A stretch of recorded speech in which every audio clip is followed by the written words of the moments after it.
a very good morning. Let's get into it. Okay, cool. So now Madala is like to us, look at the child. So we looked at the child, we got so scared because the child had turned into his father's face, you see. So we all got scared, started screaming and everything, and my friend almost threw the baby on the ground. And then Madala is like, no, don't hurt the child, don't harm the child, because this is still your child. He's just possessed, but he is your child. He's still your child. So now we've got so many questions for Madala. Like, explain to me, why was I burping eggs? Explain to me, why would I wake up tired? Explain to me why would wake up and not remember what we dreamed. Explain why the baby is being breastfed by a ghost, being rocked by a nobody. Explain. Madala is like, no problem. I started explaining. Okay, who's breastfeeding the child? It's your boyfriend's mother. But she's not breastfeeding your child. She's breastfeeding her child. How? So this guy was living in the child's body, right? The mother is dead. So now we're thinking to ourselves, the mother is dead. They killed the mom, right? Because they didn't like her or they wanted her powers, whatever. No, that's not how it happened. The reason why they killed their mom was now too old. She was 98 years old. And the people in the village started talking because she was a witch. She was the queen. Okay, so the people in the village started talking. So they came down to a conclusion with their mother that the best thing they can do right now is just to kill her. And once they kill her, they must share the meat because there are like 3 in their family, 3 siblings. So they must share the meat amongst each other. You see, that's the only way that this thing can continue. And they must have kids. That way she can be breastfeeding her kids through their kids, that their powers will never die. It never runs out. So how do they get this power, this everlasting power? So their mom ate a crocodile's heart because it's believed in their country that if you eat a crocodile's heart, you never die. You will just age, but you never die. You see. So now people were now being too suspicious and everything. So Makoko was like, okay, I still get to live on. So Makoko was like, I still get to live on and give you guys more powers, right? By breastfeeding you guys through your own kids. So that was the agreement. We're like, oh, okay. It's like, yes. So your boyfriend is looking for a body to live in so that he can suck through his mom, right? So the body he's using is your child's body. Yo. And we're like, okay, so explain to me why I'm always tired and all of that. It's like, no, that's because when you are their maid in the underworld. So you they overwork you and everything, but they feed you. And that's the reason why you're going to burp eggs, because it's mixed food. Understand? Human flesh.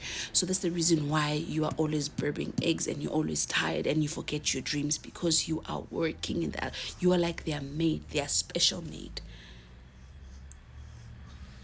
Hi, okay, fine. No problem. So we're like, Madala, how can we like disconnect ourselves from this thing? How do we just let it go? We just, you know what, we don't want this anymore. Madala is like, I can help you, but it's gonna cost you. We're like, whatever it is, we are going to pay. We are going to pay, because Umugeli's got money at home, a lot of money that man left. So Madala is like, okay, let's start here.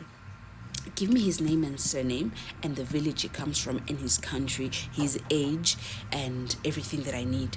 Okay, cool. Information get home. What's his name? She gives the name. His surname, she gives the surname that she knows, that she was told. The village, the country, everything she gives. So when Madala was doing his things, all the information that we had given him, it got rejected. It got rejected. Madala's like, the name he gave me is not his real name. The surname he gave me is not his real surname. The only thing that you got right is his country and his village. But his name and surname is not right. It's not right. So here's what you're going to do. You're going to go back home. Go back home, Tena.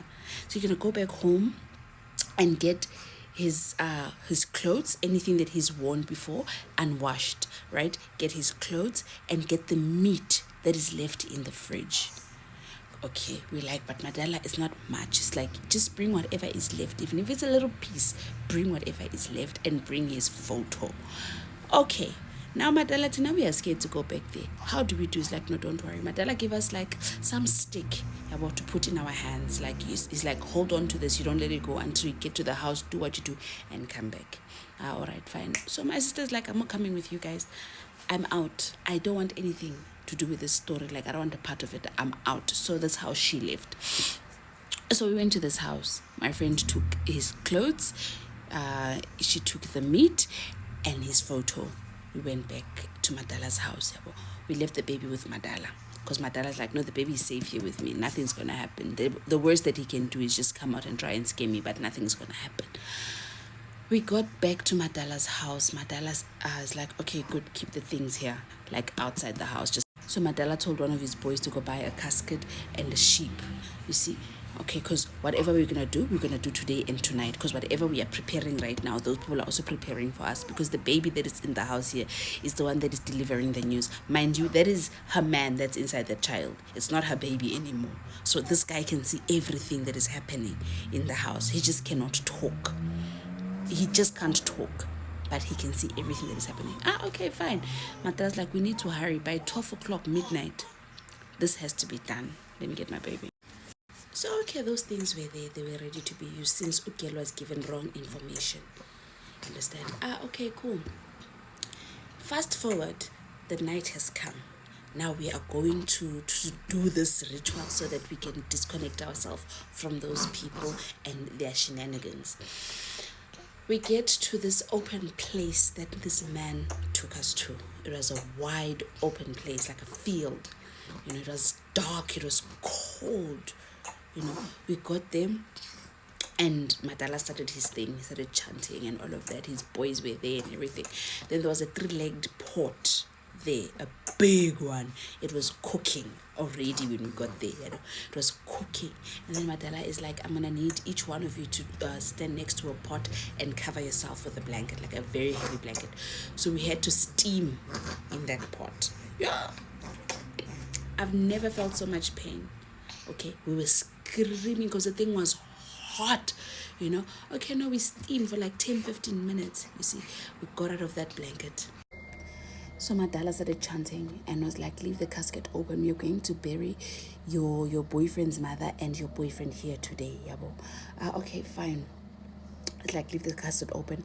Madala started chanting, singing, doing some praises and everything. And we were there looking like lost farts because we don't even know what is going on. We don't even know if we're being initiated even more. But we just had to trust this man. Okay, fine. He did his thing. So he took those pieces of meat and put them in the pot, like this boiling pot that had herbs. Called this magogo out, called her out. Before you know it, the place got dark and cold and windy. And you know what? It was just so scary. The place was just too dark. Like, you know what? So the spirit came out of the pot. Like, we literally saw the strong wind. And it just went into the animal, into the sheep. The sheep was like a human being. It started running on two legs. And then Madala said, stop. Commanded it. It stopped. Before you know it, Madala slaughtered the animal. After slaughtering the animal, he put the animal in the casket and he put that guy's clothes in the casket and the baby's clothes in the casket. Closed the casket, burnt the casket together with the animal. That's how we were freed and rescued.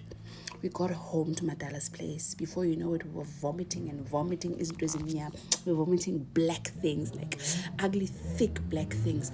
So that's how we disconnected from those people, and we're okay. But unfortunately, my friend's baby is mute till today. So that's what happened, guys. Yeah. And another thing, guys, now all these stories I'm telling you guys, those are fiction stories, guys. They're not real, they're not true. So stop asking me for Madala's numbers. Madala does not exist, and if it did exist, my life would have been a whole lot better.